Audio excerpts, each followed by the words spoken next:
கர்த்தருடைய பரிசுத்த நாமத்துக்கு மகிமை உண்டாகட்டும். ஆண்டவரும் உலக இரட்சகருமாகிய இயேசு கிறிஸ்துவின் ஈடு இணையற்ற இன்ப நாமத்தில் உங்கள் யாவரையும் அன்புடன் வாழ்த்துகிறேன். கர்த்தருக்குள்ளாக உங்கள் எல்லாரையும் ஆசீர்வதிக்கிறேன். கர்த்தர் தாமே இந்த நாளிலும் தேவ கிருபையினாலும் சமாதானத்தினாலும் உங்கள் யாவரையும் வழிநடத்துவாராக. பிரியமானவர்களே, இந்த நாளிலும் தியானத்திற்காக எடுத்துக்கொண்ட பரிசுத்த வேதாகமத்தினுடைய பகுதி எபேசியர் எழுதின நிருபம் 6ஆம் அதிகாரம் 11வது வசனம். எபேசியர் 6ஆம் அதிகாரம் 11வது வசனம்.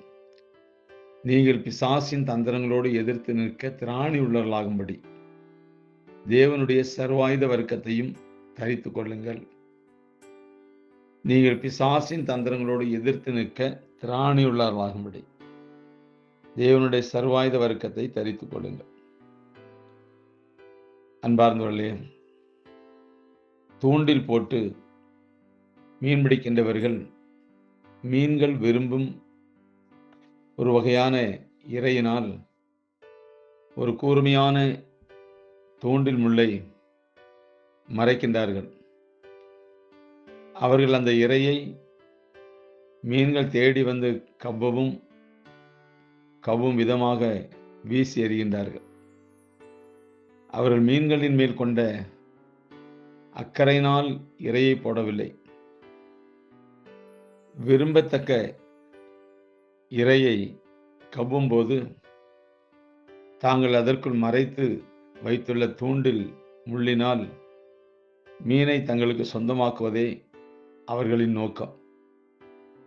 இந்த நோக்கத்தை அறிய இயலாத மீன்கள் இரையின் தோற்றத்தை மட்டும் பார்த்து தாங்களாக வந்து சிக்கிக்கொண்டு உயிரை இழக்கின்றது. பிசாசின் தந்திரங்களை நாம் எதிர்த்து நிற்க திராணி உள்ளவர்களாகும்படி மாற வேண்டும் என்று வேதம் நமக்கு அறிவுரை தருகிறது.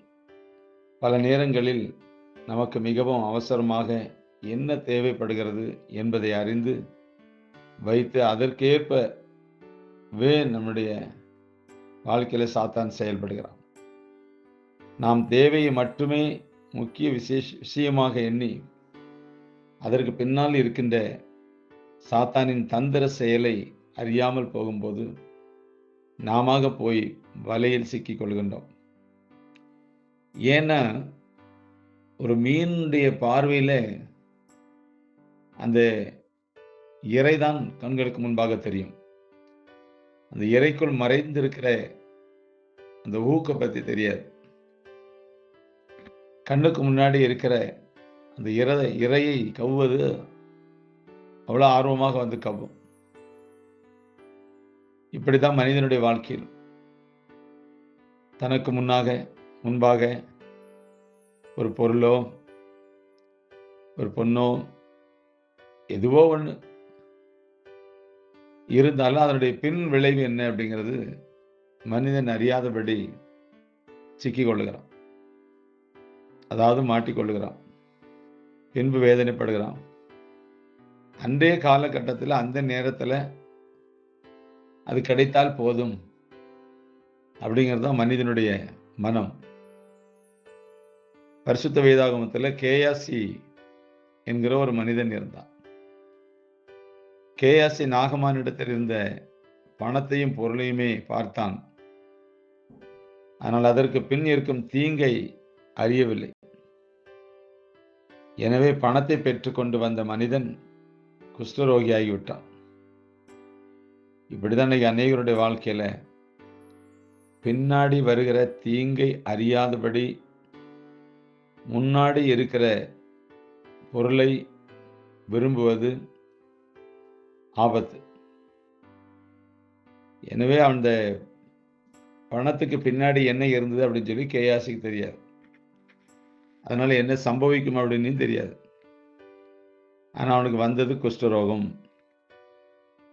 அதே போல தாவீது பத்சேபாள் என்ற பெண்ணின் கவர்ச்சிக்கத்தக்க தோற்றத்தை மட்டும்தான் பார்த்தான்.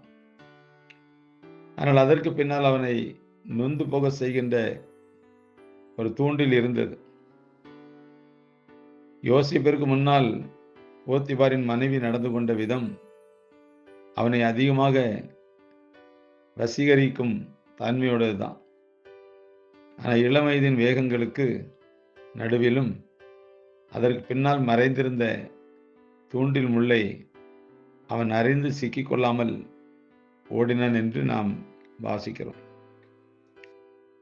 இன்றைய சமுதாயத்தில் குற்ற உணர்வினால் தாக்கப்பட்டு ஒரு விதமான பதட்டத்தோடும் சோர்வோடும் முன்னேறி செல்ல இயலாத தடுமாற்றத்தோடும் மனோநிலைமையில் பாதிக்கப்பட்டவர்கள் பலர்.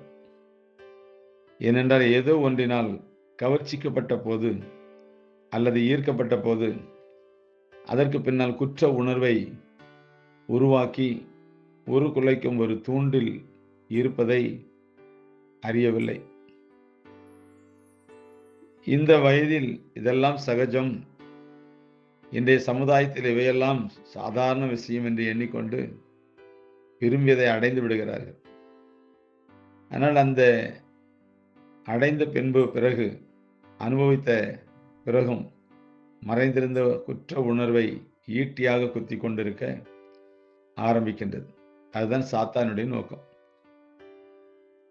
நமக்கு முன்னாடி ஒரு கவர்ச்சியை கொண்டு வருவான்.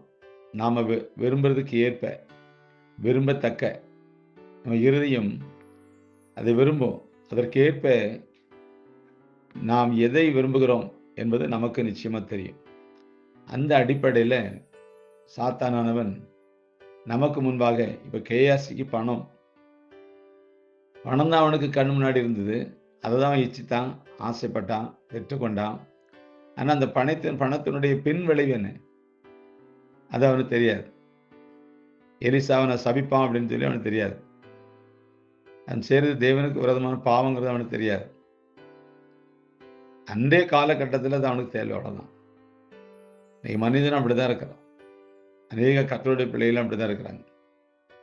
உதாரணத்துக்கு பணத்தேல்வி தான் முதல்ல என்ன செய்றாங்க, ஒரு லோனை போடுறாங்கன்னு வச்சுட்டோமே, அன்னைக்கு கிடைச்சிடும். ஆனால் அது 5 ஆண்டு காலங்கள் அதை அடைப்பதற்குள்ள கொடுப்பதற்குள்ள தன்னுடைய வாழ்க்கையில் நொந்து நூலாகி போயிடறாங்க. இந்த மாதம் கட்டணுமே. சில பேருக்கு வேலை தொடர்ந்து இருக்கும், சில பேருக்கு இருக்காது. பசியும் பட்னியோடு கூட அந்த காரியங்களை வயிற்றை கட்டி வாயை கட்டி கடன் அடைக்க வேண்டிய சூழ்நிலை வந்துடுது. ஒருத்தருக்கு வீடு முன்னாடி வருது, வீட்டை கட்டணும், அதனால பிரச்சனை. ஒருத்தருக்கு ஒரு பெண்ணு வர்றான்னு வச்சுட்டோமே, அது அவளுக்கு கவர்ச்சியாக தான் இருக்கும், அழகாக தான் இருப்பான். ஆனால் அதனுடைய பின் காரியம் என்ன, அவளை குறித்த அது அவனுக்கு தெரியாது. தன்னை குறித்த பின் விளைவும் தெரியாது. அந்த கவர்ச்சிகரமான அந்த பெண்ணை அவன் நோக்குவதனால், விரும்புவதனால், அது தனக்கு எடுத்துக்கொண்ட பின்பு அல்லது திருமணம் பண்ணி கொண்ட பின்பு அது அவளால் அவன் படுற பாடு என்ன, அது அவனுக்கு தெரியாது. பத்சேபாவுடைய வாழ்க்கையில தாவீது குறுக்கிட்ட போது தாவீதுடைய குடும்பமே சீரழிஞ்சு போச்சு. அதுவரைக்கும் தாவீது பிரமாணத்தினால தன்னை கட்டப்பட்டிருந்தான், எந்த தவறும் செய்யல. அந்த பெண்ணை இச்சித்து எடுத்துக்கொண்டதுனால ஒரு கொலையும் பண்ண வேண்டியாகி போச்சு. அடுத்து மனைவி எடுத்து ஒரு விபச்சாரம். 2வது பத்சேபாளுடைய கணவன் உரியாவை கொன்றுபட்டது கொலை. இந்த காரியத்தை செய்துட்டு அவன் வாயினாலே தீர்ப்பு கொடுத்து அவனுக்கு 4 லட்சம் திருப்பி கொடுக்கணும் அப்படின்ட்டான். தான் வாயினாலே தீர்ப்புன்னு சொல்லிட்டான். அதனுடைய விளைவு என்ன? முதலாவது தாமார் கற்பழிக்கப்படுறான். அம்னோன்னு அப்சலோம் போட்டு தள்ளிடுறான். அப்சலோமு கரோலி மரத்தில் தொங்கப்பட்டு யோபா போட்டு தள்ளிடுறான். அப்சலோம் தாவீதினுடைய மறுமனையாட்டிகளை சூரிய வெளிச்சத்தில் அவர்களோடு கூட சேர்ந்து அசிங்கப்படுத்தி நாத்திடுறான். இதெல்லாம் தாவீதுக்கு முதல்ல தெரியுமா? தெரியாது. அறியாமையின் காலத்தில் செய்த தவறுகளை தேவன் மன்னிக்க எப்போதுமே ஆயத்தமா இருக்கிறார். நான் ஒரு கிறிஸ்தவனா மாறினதுக்கு அப்புறம் மற்றவர்கள் என்னை பார்த்து கிறிஸ்தவர்கள் என்று சொல்லும்போது நான் எப்படி இந்த உலகத்தில் வாழணும், அப்படிங்கிறது ரொம்ப முக்கியம். பிரியமானவர்களே, பாவம் செய்வது ஈஸி. பாவத்தின் பின்விளைவு வேதம் என்ன சொல்லுது? பாவத்தின் சம்பளம் மரணம். ஆனால் அவருடைய கிருபையோ நமக்கு நித்திய ஜீவன் என்று சொல்லப்படுகிறது. அதனால எந்த ஒரு காரியத்துக்கு பின்னாடி இருக்கிற மறைந்திருக்கிற முள் என்ன அப்படிங்கிறத கவனிக்கணும். நீங்க ரவுடித்தனம் பண்றது ஈஸி, அடிப்படை சண்டை போடுறது ஈஸி. போலீஸ் ஸ்டேஷன் ஒன்று இருக்க, கேஸுன்னு ஒன்று இருக்க, கோர்ட்டுன்னு ஒன்று இருக்கு, வக்கீல்னு ஒன்று இருக்குது. காலங்காலமாக வருஷம் வருஷமாக அலைஞ்சி திரிஞ்சு வேதனைப்பட்டு நோவெடுத்து வாழ்க்கை கடந்து போக வேண்டிய பாதைகள் இருக்கு. அதனால் அன்பார்ந்தவர்களே, பிசாசு மறைவாக கொண்டு வருகிற காரியங்கள் அது முன்னாடி பார்க்கும்போது அழகா இருக்கும், நல்லா இருக்கும், சந்தோஷமா இருக்கும், மகிழ்ச்சியா இருக்கும், அனுபவிக்கலாம், எதனா செய்யலாம். அதனுடைய பின் விளைவு என்ன? இதை ஆவிக்குரிய தேவ பிள்ளைகள் கவனிக்கணும். உங்களை அதுக்கு விலக்கி தப்பு வைக்கணும். கர்த்தர் உங்களை பாதுகாக்கணும். இந்த நல்ல வார்த்தைக்காக நான் ஆண்டவரை ஸ்தோத்திரிக்கிறேன். உங்களில் யாருக்காவது ஒருவருக்கு நிச்சயமாய் இந்த வார்த்தைகள் பிரயோஜனமாய் இருக்கும் என்று சொல்லி விசுவாசிக்கிறேன். கர்த்தர் தாமே உங்களை மறைந்திருக்கிற முள்ளுக்கு விலக்கி பாதுகாப்பாராக. God bless you.